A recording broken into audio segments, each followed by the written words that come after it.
Welcome to channel. അപ്പോൾ നമ്മളൊന്നൊരു tech news ആയിട്ടാണ് വന്നേക്കുന്നത്. നിങ്ങൾ ഓൾറെഡി തമിഴിലും കാര്യങ്ങളും കണ്ട പോലെ തന്നെ നമുക്കിപ്പോൾ റീസെന്റ് നമ്മുടെ ആപ്പിളിൽ നല്ലൊരു കിടിലൻ പണി കിട്ടിയിരുന്നു. നമ്മുടെ US ഗവൺമെന്റ് അല്ലെങ്കിൽ എന്താ പറയുക ഡിപ്പാർട്ട്മെന്റ് ഓഫ് ജസ്റ്റിസ് അവരുടെ ഒരു ആക്ച്വലി ആപ്പിളിനെ ഭയങ്കരമായിട്ട് സ്യൂ ചെയ്തിട്ടുണ്ട്. എന്ന് വെച്ചാൽ അവരുടെ മോണോപോളിക്ക് എതിരാണ് ഇപ്പോൾ നല്ല സ്യൂ വന്നേക്കുന്നത്. നല്ല പണി കിട്ടിയിട്ടുണ്ട്. എന്ന് വെച്ചാൽ അവർക്ക് നല്ല ഇടിവ് വന്നിട്ടുണ്ട്. അവരുടെ മാർക്കറ്റ് ഷെയർ ഒക്കെ ഇടിഞ്ഞിട്ടുണ്ട്, നല്ലോണം കിടിലായിട്ട് ഇടിഞ്ഞിട്ടുണ്ട്. അത് നല്ലൊരു കാര്യം തന്നെയായിരുന്നു. എന്ന് വെച്ചാൽ അവർ എല്ലാ കുറെ കാര്യത്തിൽ അവർ ഇത് ആക്ച്വലി ഒരു മോണോപോളി എന്ന് പറയുമ്പോൾ നിങ്ങൾക്ക് അറിയാം. ഇപ്പോൾ എക്സാമ്പിൾ പറയുകയാണെങ്കിൽ നമുക്കിപ്പോൾ നമ്മുടെ ഇവിടെ ഇപ്പോൾ ജിയോ മാത്രമേ വിചാരിക്കുക. അപ്പോൾ അവരുടെ കയ്യിലാണ് മോണോപോളി. അവരെന്ത് തീരുമാനിച്ച് നമ്മൾ എന്തായാലും ചെയ്യണം. എന്ന് വെച്ചാൽ നമുക്ക് വേറെ ഒരു ഓപ്ഷൻ ഇല്ല നമുക്ക്. അങ്ങനെ വരുമ്പോൾ നമുക്ക് അവരിപ്പോൾ ഒരു GB-ക്ക് 1000 രൂപ 2000 രൂപ എന്ന് പറഞ്ഞു കഴിഞ്ഞാൽ നമുക്ക് വേറെ ഓപ്ഷൻ ഇല്ല. അതാണ് മോണോപ്പൊളി എന്ന് പറയുന്നത്. അപ്പോൾ അത് ഏത് സെക്ടറിൽ മോണോപ്പൊളി വന്നാലും നല്ല പണി തന്നെയാണ്. അപ്പോൾ അതുകൊണ്ട് തന്നെ ആക്ച്വലി ഇത് നല്ലൊരു തീരുമാനം തന്നെയാണ്. എന്ന് വെച്ചാൽ ആപ്പിളിന് കുറേ പരിപാടി ഇതുപോലെ ഉടായ്പ പരിപാടികൾ ഉണ്ടായിരുന്നു. എല്ലാത്തിനും കത്തി ചാർജും അതൊക്കെ ഒരു തല്ലിപ്പൊളി പരിപാടിയാണ് അവരുടെ. എന്ന് വെച്ചാൽ ഈ സെയിം ഫീച്ചേഴ്സ് തന്നെ അവരുടെ പ്രൈമറി ഡിവൈസിൽ കൊടുക്കാണ്ട് അത് ഒരു നോർമലായിട്ടുള്ള നമ്മുടെ എന്താ പറയുക എൻ്റെ ഉള്ളത് 13 ആണ്. ഇതിൽ നമുക്ക് ഡിസ്പ്ലേ എന്ന് പറയുന്നത് 60 Hz ഡിസ്പ്ലേ ആണ്. എൻ്റെ S23 ഇരിക്കുന്നുണ്ട്. ഓൾമോസ്റ്റ് രണ്ടും സെയിം പ്രൈസ് ആണ്. ഈ സാധനത്തിൽ നമുക്ക് 120 Hz അഡാപ്റ്റീവ് ഡിസ്പ്ലേ വരുന്നുണ്ട്. അതിനവർക്ക് ഇത് കൊടുക്കാൻ പറ്റില്ല. അത് അവർക്ക് പ്രോ സീരീസിന് മാത്രമേ കൊടുക്കുള്ളൂ. എന്നിട്ടും അതിന് 10,000 എക്സ്ട്രയും. അപ്പോൾ ഇങ്ങനത്തെ കുറേ ഉടായ്പ പരിപാടി ഉണ്ട്. പിന്നെ ആപ്പിൾ വാച്ച് എൻ്റെ ഉണ്ട്. ആപ്പിൾ വാച്ച് അവിടെ സാധനം ചാർജ് ചെയ്യാം. ആപ്പിൾ വാച്ച് അത് നമുക്ക് ആപ്പിളിൽ ഇതിൽ മാത്രം ഉപയോഗിക്കാൻ പറ്റുള്ളൂ. അതിനൊക്കെ ശരിക്കും പണി കിട്ടിയെന്ന് കിട്ടാം. ആപ്പിൾ വാച്ച് ശരിക്കും ബാക്കിയുള്ള വാച്ചുകളും ഇതായിട്ട് കമ്പാറ്റബിൾ ആവണമെന്നാണ് ഒരു പാച്ചിൽ പറഞ്ഞേക്കുന്നത്. പുതിയ റൂൾസും സംഭവങ്ങളൊക്കെ. അതുപോലെ തന്നെ നമുക്ക് iOS-ഉം ഇതുപോലെ തന്നെ നിങ്ങളിപ്പോൾ ഒരു iOS യൂസറാണ് നിങ്ങൾക്ക് ഒരു ആൻഡ്രോയിഡിലേക്ക് മാറണമെന്ന് ചോദിച്ചാൽ ഭയങ്കര പാടാണ്. നിങ്ങൾക്ക് നിങ്ങളുടെ ഡീറ്റെയിൽസും ആപ്സും സംഭവങ്ങളൊക്കെ ഇതിലേക്ക് ട്രാൻസ്ഫർ ചെയ്യാൻ ഭയങ്കര പുലിവാല് പാടാണ്. അതിനൊക്കെ ശരിക്കും നല്ല പണി കിട്ടിയിട്ടുണ്ട് ആപ്പിളിന്. ഞാൻ ആക്ച്വലി ആപ്പിളിന്റെ ഷെയർ ഞാൻ ഒരു 5-6 കൊല്ലം ഒരു 6-7 മാസം വരെ എൻ്റെ ഉണ്ടായിരുന്നു. എന്നിട്ട് വിറ്റു. ഇപ്പൊ നല്ല അടി കിട്ടിയിട്ടുണ്ട്. കിടിലനായിട്ട് സാധനം 100 മില്യൺ എത്ര നഷ്ടം വന്നിട്ട് അവർക്ക് അമ്മാര് ഇടിവ് വന്നിട്ടുണ്ട് അവരുടെ ഷെയറിനൊക്കെ. എന്തായാലും നന്നായി. അത് എന്നുവെച്ചാൽ ഒരു കുറെ പേര് ഈ ആപ്പിളിന്റെ പേരും പറഞ്ഞ് എന്താ പറയാ ഈ സാധനം ഈ ലോഗോ കാണാൻ കുറെ പേർക്ക് എന്താണ് എനിക്കറിയില്ല. ഇത് പ്രത്യേകിച്ച് ഇന്ത്യയിൽ അതിന്റെ ഗുട്ടൻസ് എനിക്കറിയില്ല. അവരുടെ ഒരു ബിസിനസ് ടാക്ടിക്സ് അല്ലെങ്കിൽ ബിസിനസിന്റെ സക്സസ്ഫുൾ ഒരു മാർക്കറ്റിംഗ് സംഭവമാണ്. അങ്ങനെ എന്താ വേണമെങ്കിൽ പറയാം. അവരുടെ ഒരു സക്സസ് തന്നെയാണ്. അത് വേറെ കാര്യം. പക്ഷെ ഇങ്ങനെ കുറെ ഉടായ്പ പരിപാടികൾ ചെയ്യുന്നുണ്ട്. അത് എന്തായാലും എനിക്ക് ഭയങ്കര ഇഷ്ടപ്പെട്ടു. എനിക്ക് ഞാൻ പക്ഷേ ആപ്പിൾ വിരോധി സംഭവമൊന്നുമല്ല. ഞാൻ എൻ്റെ ആപ്പിൾ എല്ലാ സംഭവങ്ങളും ഉണ്ട്. ഞാൻ ഐഫോൺ ഉപയോഗിക്കുന്നുണ്ട്, ആപ്പിൾ വാച്ച് ഉപയോഗിക്കുന്നുണ്ട്, മാക് ഉപയോഗിക്കുന്നുണ്ട്. ടാബ് ഉണ്ടായിരുന്നു ഞാൻ കൊടുത്തു. ഐപാഡിന് എനിക്ക് ഇഷ്ടപ്പെട്ടില്ല സാധനം.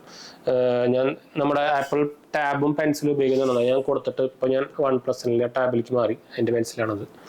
എന്ന് വെച്ചാൽ എനിക്കത് തീരെ ഇഷ്ടപ്പെട്ടില്ല. എന്ന് വെച്ചാൽ പകുതി സ്ഥലത്ത് അത് യൂസ് ചെയ്യാൻ പറ്റില്ല. പെൻസിൽ 10,000 രൂപയും കൊടുത്ത് വാങ്ങിച്ചിട്ട് പകുതി സ്ഥലത്ത് ഒരു നമ്മുടെ നോട്ടിഫിക്കേഷൻ പോലും താഴേക്ക് വലിക്കാൻ പറ്റില്ല. അതുകൊണ്ട് അങ്ങനത്തെ കുറേ ഉടായ്പ പരിപാടികൾമാർ ചെയ്യുന്നുണ്ട്. എനിക്ക് എന്തായാലും ഇത് ഭയങ്കര ഇഷ്ടപ്പെട്ടു. ഇത് ആക്ച്വലി ആപ്പിൾ ഫാൻസിന് എതിരായിട്ട് സംഭവമൊന്നുമല്ല. ഞാനും ആക്ച്വലി അത്യാവശ്യം ഐഫോൺസ് എനിക്ക് അത്യാവശ്യം കുഴപ്പമില്ലാത്ത ഇഷ്ടപ്പെട്ട സംഭവം തന്നെയാണ്. മാക് എനിക്ക് വലിയ പെടുത്തില്ല. ആപ്പിൾ വാച്ച് നല്ല അത്യാവശ്യം കുഴപ്പമില്ലാത്ത സംഭവം തന്നെയാണ്. പക്ഷെ ഇതിനൊന്നും വേറെ ഡിവൈസായിട്ട് കണക്ടിവിറ്റിയോ അങ്ങനെ സംഭവങ്ങളൊന്നും ഇല്ല. ഇപ്പൊ എനിക്ക് എൻ്റെ 2 ഡിവൈസും ഉണ്ട്. ആൻഡ്രോയിഡും ഉണ്ട്, iOS ഉണ്ട്. ഇപ്പൊ എനിക്ക് ഇതിലത്തെ ബാക്കപ്പ് ഇതിലേക്ക് എടുക്കണം എന്ന് പറഞ്ഞാൽ ഭയങ്കര പാടാണ്. എൻ്റെ മാക് ഉണ്ട്. അതുകൊണ്ട് എനിക്ക് ഈ മാക്കിൽ സുഖമായിട്ട് ബാക്കപ്പ് എടുക്കാം. വിൻഡോസിൽ എടുക്കാൻ പറ്റും. നമുക്ക് ഐറ്റംസ് എടുത്ത് കഴിഞ്ഞാൽ ഞാൻ രണ്ടിലും ബാക്കപ്പ് എടുത്ത് വെക്കാറുണ്ട്. പക്ഷേ നമുക്കൊരു ആൻഡ്രോയിഡ് ഡിവൈസിലേക്ക് ഇത് മാറ്റണം എന്ന് പറഞ്ഞാൽ പറ്റില്ല. അത് ഭയങ്കര ഒരു ബോർ പരിപാടി അല്ല. നമുക്ക് ശരിക്കും നോർമൽ നമ്മുടെ ഷെയർ ഫയൽസ് ഉണ്ടല്ലോ, ഫയൽ ഷെയറിങ് ആപ്പുകൾ പറയുന്നുണ്ട്.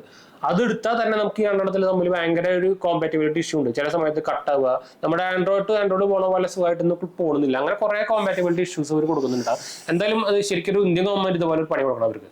സത്യം പറയുകയാണെങ്കിൽ എനിക്ക് അത്രയ്ക്കും കുറെ ഉടായ്പ പരിപാടിമാർ കാണിക്കുന്നുണ്ട്. എന്നുവെച്ചാൽ ഇന്ത്യയിൽ ഇപ്പോൾ നോക്കിക്കഴിഞ്ഞാൽ ഒരു 2-3 കൊല്ലം മുമ്പ്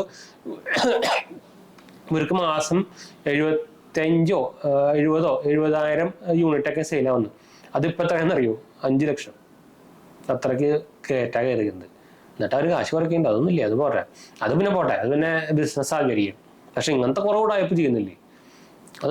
അത് കാണുമ്പോൾ എനിക്ക് ശരിക്കും ആക്ച്വലി ആപ്പിൾ എന്ന ബ്രാൻഡിനെതിരെ ഒരു വെറുപ്പ് തോന്നുന്നു. എന്നുവെച്ചാൽ ശരിക്കും ചൂഷണം ചെയ്യാണ്. സത്യം പറഞ്ഞു കഴിഞ്ഞാൽ വേറെ കസ്റ്റമേഴ്സിനെ ചൂഷണം ചെയ്തുകൊണ്ടിരിക്കുക തന്നെയാണ്. അത് എടുത്ത് പറയാണ്ടിരിക്കുന്ന സാധനം. ഇത്ര ആപ്പിൾ ഫാൻ ബോയ് എന്ന് പറഞ്ഞാൽ സംഭവം ചൂഷണം ചെയ്യുന്നത് തന്നെയാണ്. അത് ശരിക്കും നിങ്ങൾക്ക് വേണമെങ്കിൽ ഈ ഫാൻ ബോയ്സിന് ബുദ്ധിയില്ല എന്നാണ് ഞാൻ പറയാം. എന്ന് വെച്ചാൽ അവരും കാശ് കൊടുത്തിട്ടാണുള്ളത് ഇവരുടെ സർവീസും നമ്മളൊക്കെ ചെയ്യുന്നത്. അതുപോലെ തന്നെ അവരുടെ iCloud ചാർജ് അവന്മാർ വാങ്ങിക്കുന്നത് മിനിമം 5 GB ഒക്കെ തരുന്നുള്ളൂ. അതിന് വരെ നമുക്ക് ഗൂഗിൾ ക്ലൗഡ് നോക്കുകയാണെങ്കിൽ 15 GB ഒക്കെ നമുക്ക് മിനിമം തരുന്നുണ്ട്. ചാർജസും ഭയങ്കര കമ്പാരിറ്റീവ്ലി കുറവാണ്. അപ്പൊ അങ്ങനെ കുറെ ഉടായ്പ അല്ലെങ്കിൽ കത്തി ബ്ലേഡ് എന്നല്ല, അതിന്റെ അപ്പുറത്തേക്ക് വേണമെങ്കിൽ വല്ല സാധനം ഉണ്ടെങ്കിൽ അതാണ് അവര്. നോക്കിക്കഴിഞ്ഞാൽ. അതുപോലെ അവരുടെ ആപ്പുകൾ എന്മാതിരി റേറ്റാന്ന് അറിയും. കുറേ തേർഡ് പാർട്ടി ആപ്പുകളൊന്നും അത്ര പെട്ടെന്ന് സമ്മതിക്കുന്നില്ല, അത് വേറെ കാര്യം. ഇപ്പൊ ആൻഡ്രോയിഡിൽ എന്താ പറയുക, നമുക്ക് ഇഷ്ടം പോലെ തേർഡ് പാർട്ടികൾ ആപ്പുകൾ ഒരു ആപ്പ് ഉണ്ടെങ്കിൽ അതിന്റെ ഒരു ഓൾട്ടർനേറ്റീവ് ആയിട്ട് നമുക്ക് കുറെ ഫ്രീ ആപ്പുകളും സംഭവങ്ങളൊക്കെ വരുന്നുണ്ട്. അതുകൊണ്ട് തന്നെ നമുക്ക് ആക്ച്വലി ആൻഡ്രോയിഡിൽ ആർക്കും മോണോപ്പൊളി എടുക്കാൻ പറ്റുന്നില്ല. അത് ഒന്നാമത് ഓപ്പൺ സോഴ്സ് ആണ്, അത് വേറെ കാര്യം. അങ്ങനെ കുറെ ഗുണങ്ങളുണ്ട് കേട്ടോ ഈ ആൻഡ്രോയിഡ് നോക്കുകയാണെങ്കിൽ. പക്ഷെ iOS നോക്കുകയാണെങ്കിൽ അതിന് ബെനിഫിറ്റ് ഉണ്ട്, അത് വേറെ കാര്യം. അത് എടുത്ത് പറഞ്ഞിട്ടുണ്ടെങ്കിൽ വയ്യല്ല, കുറച്ചുകൂടി പ്രൈവസി ഇഷ്യൂ ഉണ്ട്, കുറച്ചുകൂടി സെക്യൂരിറ്റി ഉണ്ട്. എന്നാലും ഓവറോൾ നോക്കുകയാണെങ്കിൽ നമുക്ക് കസ്റ്റമർ ബേസ് ആയിരിക്കണല്ലേ ഏത് ബിസിനസ് ആയാലും.